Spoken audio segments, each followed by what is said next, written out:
రాష్ట్ర ప్రభుత్వంలో స్వేచ్ఛ కనిపిస్తోందన్నారు జీహెచ్ఎంసీ మేయర్ గద్వాల విజయలక్ష్మి. గత ప్రభుత్వంలో నాయకులను కలిసే పరిస్థితి ఉండేది కాదన్నారు.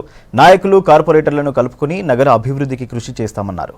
సామాన్య నాయకుడు సీఎంను కలవొచ్చంటున్న మేయర్ గద్వాల విజయలక్ష్మితో Shravan face to face. Congress పార్టీలో చేరిన హైదరాబాద్ మేయర్ గద్వాల విజయలక్ష్మి మనతో ఉన్నారు. ఆమెతో మాట్లాడదాం.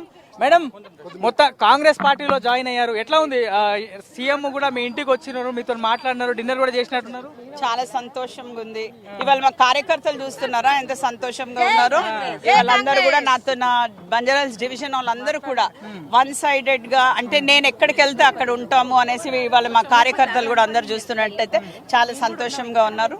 నాకు కూడా సంతోషమైంది. సీఎం గారు పిలవగానే కూడా ఇవాళ, అంటే యాక్చువల్లీ 7 o'clock ఇంట్లోనే మనం అనుకున్నాం కదా ఇక్కడ జాయిన్ అవుదామని. అయితే కొన్ని కారణాల వల్ల నేనే అక్కడికి వెళ్ళి పొద్దున జాయిన్ అవ్వడం జరిగింది. అయితే మా కార్యకర్తలందరికీ కూడా తెలియదు ఆ సంగతి పొద్దునే జాయిన్ అయిందని. అందుకనే వాళ్ళని ఇక్కడ ఆహ్వానించడం జరిగింది, వాళ్ళకి డిన్నర్ పెట్టడం కూడా జరిగింది. సో మీరు అందరు చూస్తున్నారు. So everything is happy. Madam, ఇప్పుడు చాలా సేపు చాలా మంది మంత్రులు, ముఖ్యమంత్రి, తెలంగాణ ఇన్ఛార్జ్ దీపాదాస్ మున్షి అందరూ కూడా లోపల ఉన్నారు. ముఖ్యంగా మీ ఫాదర్ ని చాలా సీనియర్ లీడరు, ఎన్ని సంవత్సరాలు, ఇప్పుడు దాదాపుగా 85 సంవత్సరాలు ఉంటే 50 సంవత్సరాలు దాదాపుగా కాంగ్రెస్ లోనే ఉన్నారు. ఆయన ఎప్పుడు జాయిన్ కాబోతున్నారు అనేటువంటి అంశం మీద కూడా చర్చ ఏమైనా జరిగిందా మేడం? అది నేను ఇప్పుడు ఏం చెప్పదలుచుకోలేదు, అది వాళ్ళ ఇష్టము. నేను మొన్న కూడా చెప్పినట్టు నా జాయినింగ్ నేను నా డేట్ చెప్పుకోగలుగుతాను, ఆయన జాయినింగ్ ఆయన చెప్పుకుంటారు. హైదరాబాద్ డెవలప్మెంట్ కోసం ముఖ్యమంత్రితో ఏ అంశాల మీద రాబోయే, మీ ముందు ఉన్నటువంటి ప్రధాన అజెండా ఏంది, ఏ విధంగా డెవలప్? శ్రవణ్ గారు చూడండి, ఇవాళే జాయిన్ అయ్యాను. సో టైం ఉంది కదా, టైం ఉండి ఇప్పుడు మీరు చూసినట్టయితే అంటే ఈ డిస్కషన్స్ అయితే రాలేదు. హైదరాబాద్ డెవలప్మెంట్ ఈరోజు ఏదో ఆయనని పిలవడము, ఆయన మన ఇంటికి రావడము, డిన్నర్ చేయడం అంతవరకే జరిగింది. కానీ ఇప్పటి వరకు ఇంకా ఏంటి అవన్నీ కూడా మాట్లాడడం జరగలేదు. అది రాను రోజుల్లో ఇంకా కొంచెం, ఇప్పుడు ఎలక్షన్ కోడ్ కూడా ఉంది, దాంట్లోపల ఇప్పుడు ఆయన కూడా చాలా అన్ని కాన్స్టిట్యుయెన్సీస్ తిరగడం కూడా జరుగుతుంది. కాబట్టి ఎస్, టైం తీసుకుని తప్పకుండా రివ్యూ మీటింగ్ తప్పకుండా జిహెచ్ఎంసీ గురించి చేస్తాను. రాబోయే పార్లమెంట్ ఎన్నికల్లో మీరు ముందుండి ఎంపీ సికింద్రాబాద్ అభ్యర్థిని గెలిపించేందుకు పూర్తి స్థాయిలో మీకు బాధ్యతలు అంటే బాధ్యతలు ఇవ్వకపోయినా ఈ రోజు నేను జాయిన్ అయినాను. తప్పకుండా మా పార్టీ అంటే ఎట్లా చెప్తే అట్లా వినాలి కదా. ఇవాళ నాగేందర్ గారు మాకు పరిచయమే, అయితే గత 2 times కూడా మేము ఆయనను గెలిపించుకుంటూ వచ్చాము. తప్పకుండా మేము అందరం కలిసి ఇక్కడ ఈ మహిళలందరూ చూస్తే, మా డివిజన్ వాళ్ళందరూ చూస్తే కూడా మళ్ళీ ఆయనకే మద్దతు ఇస్తాం కదా మేము తప్పకుండా. ఇప్పుడు వరుసగా చూస్తే చాలా మంది కార్పొరేటర్లు కూడా కాంగ్రెస్ పార్టీలో జాయిన్ అవుతున్నటువంటి సందర్భం ఉంది. మీరు కూడా ఇంకా మాట్లాడుతున్నట్టున్నారు. ఇంకా రాబోయే రోజుల్లో ఎంతమంది కార్పొరేటర్లు? నేను అట్లా మాట్లాడి అట్లాంటివన్నీ చేయను. ఇవాళ నా అంతటా నేను బయటకు వచ్చి నేను జాయిన్ అవ్వడం జరిగింది. అదే విధంగా వాళ్ళకి వాళ్ళంతటా వాళ్ళు వచ్చి నేను జాయిన్ అవుతానంటే అందరం రెడీగా ఉన్నాం కదా తీసుకోవడానికి. కానీ ఇట్లా ఫోర్స్ చేసి నీకు నచ్చకపోయినా నీ దగ్గరకు వచ్చి రా నీ గుంజుకుని వెళ్ళేది పరిస్థితి అయితే ఇక్కడ లేదు. వాళ్ళకి నచ్చితే తప్పకుండా ఆహ్వానిస్తాం పార్టీలో. రాజకీయంలోకి రాకముందు కూడా మీ ఫాదర్ కాంగ్రెస్ పార్టీలోనే ఉన్నారు. మళ్ళా తిరిగి సొంత గూటికి చేరుకున్నటువంటి భావన కనిపిస్తా ఉందా మీ ఫాదర్ లో గానీ మీ ఇంట్లో గానీ? తప్పకుండా కదా.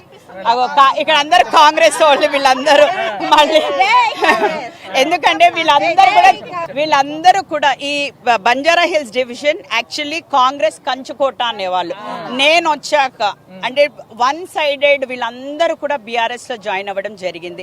నన్ను 2 సార్లు కూడా గెలిపించిండ్రు.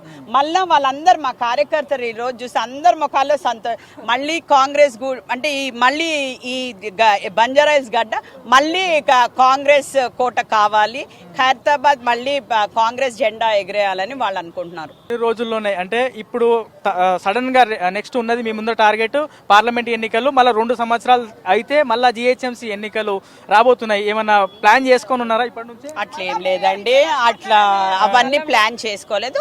లెట్ us see ఎట్లా జరుగుతుంది. ఎందుకంటే ఇప్పుడు ఇవాళ ఫస్ట్ డే కదా.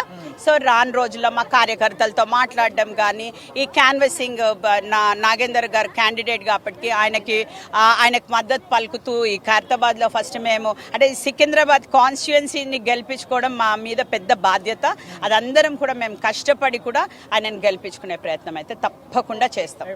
అంటే గత ప్రభుత్వంలో చాలా మంది కార్పొరేటర్లకి మంత్రులనే కలిపే పరిస్థితి లేకుండే, కానీ ఇప్పుడు నేరుగా ముఖ్యమంత్రిని కలిసి చాలా టైం స్పెండ్ చేసే సమయం కనిపిస్తా ఉంది. ఎట్లా కార్పొరేటర్లు కానీ మీతో కార్యకర్తలు ఏం చెప్తారు? అదైతే చాలా పాజిటివ్. ఇవాళ మీరు చూసినారు, చాలా సంతోషంగా ఉంది. ఎవ్రీ కార్పొరేటర్ అదే చెప్తున్నారు. ఇవాళ పొద్దున్న మేము వెళ్ళాము, ఆయన సీఎం గారితో కండువా కప్పుకోవడం. అంటే నేను ప్రతి ఒక్క కార్యకర్తను తీసుకెళ్ళగలిగాను నాతో, ప్రతి ఒక్క కార్యకర్తతో ఫోటో దించాను. సో వాళ్ళకి కావాల్సింది ఏంటి, కార్యకర్తకు ఒక నమస్తే పెట్టడము, సార్ మేమున్నామని చెప్పడము. సో చాలా చాలా సంతోషంగా ఉండే. అందరు కూడా అంటే వెరీ పాజిటివ్ గా ఒక వైబ్స్ పోతుండే అని నాకు అనిపించింది. ప్రజాపాలన స్వేచ్ఛను తీసుకొచ్చాము మా ప్రభుత్వం ద్వారా అనేది రేవంత్ రెడ్డి చెప్తూ వస్తున్నారు. అది కనిపిస్తుందా ఇప్పుడు? తప్పకుండా.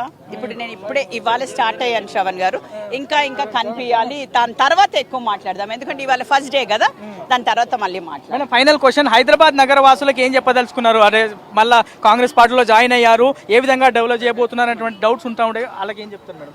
తప్పకుండా ఇది ఒక స్వేచ్ఛ గల పార్టీ, ఇది ఒక national party.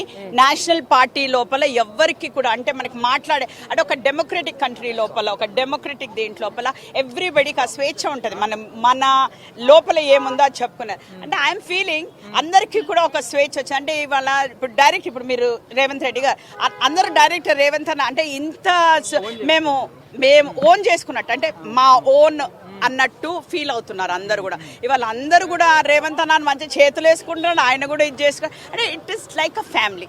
It is like we felt more like a family. ఇట్లాంటి పరిస్థితి ఉండాలని నేను కాంగ్రెస్ పార్టీలో జాయిన్ అనేటువంటి మాట హైదరాబాద్ మేయర్ విజయలక్ష్మి చెప్తా ఉన్నారు. కొద్దిసేపటి క్రితమే మేయర్ ఇంట్లో ముఖ్యమంత్రితో పాటు మంత్రులు, ముఖ్య నేతలు అందరూ కూడా డిన్నర్ చేసి ఇక్కడ నుంచే బయలుదేరారు.